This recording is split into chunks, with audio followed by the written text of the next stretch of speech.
인터넷을 보다 보니까요, 건축과 신앙의 공통점이란 글을 보았습니다. 6가지로 정리되었는데요. 첫 번째, 기초 공사가 중요하다. 건물을 높게 세우기 위해서는 그 높이를 지탱할 수 있는 기반을 튼튼하게 닦아야 합니다. 신앙에서도 그 기반이 중요합니다. 성경에서는 모래가 아니라 반석 위에 든든하게 집을 지으라고 이야기합니다.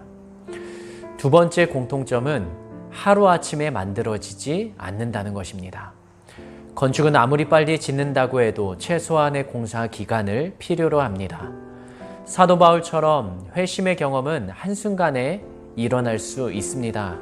그러나 그러한 사람도 자신이 주인 되었던 삶에서 하나님이 주인 된 삶으로의 전환을 위해서는 끊임없는 실패와 노력이 수반되어야 합니다.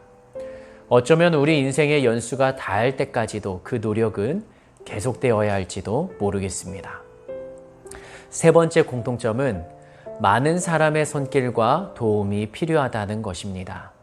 건축에 있어서 필요한 분야들이 있습니다. 도면을 그리는 사람, 땅을 파는 사람, 목수와 미장 등 다양한 분야의 사람들, 그 손길을 필요로 합니다.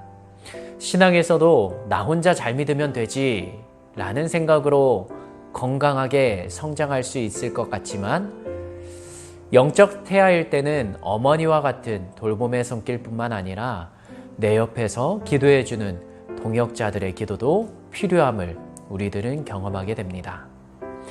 네 번째 공통점, 쓰레기를 빨리 치워야 차질 없이 진행이 잘 된다는 것입니다. 건물을 세워가면서 생겨나는 부자재들을 그대로 놔두고서는 절대로 건물을 올릴 수 없습니다. 필요할 때마다 재료들을 치우고 나오는 쓰레기들을 버리면서 건물들을 올려갈 수 있는 것이죠. 신앙에서도 하나님과의 관계를 가로막는 내 주변의 것들, 내가 좋아했던 것들이 있다면 때로는 그것을 과감하게 버릴 수 있어야 합니다. 하나님이 기뻐하시는 또 하나님이 원하시는 삶을 살아가기 위해서 내 신앙을 건강하게 세우기 위해서 때로는 내 앞을 가로막는 것들, 하나님을 바라보는 데 방해되는 것들이 있다면 과감하게 버려야 합니다.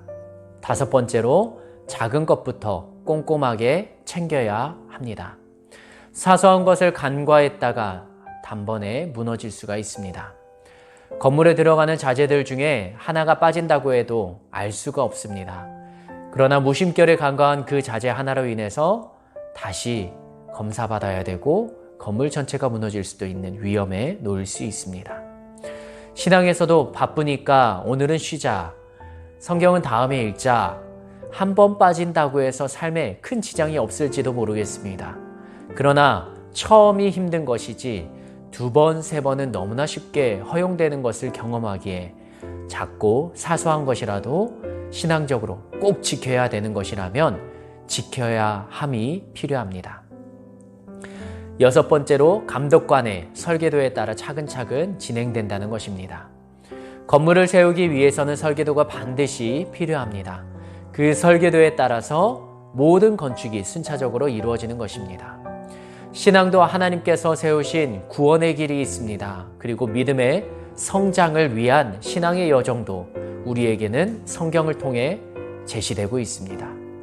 내가 믿고 싶은 대로가 아니라 하나님께서 세우신 뜻대로, 방법대로 우리는 신앙을 세워가야 합니다.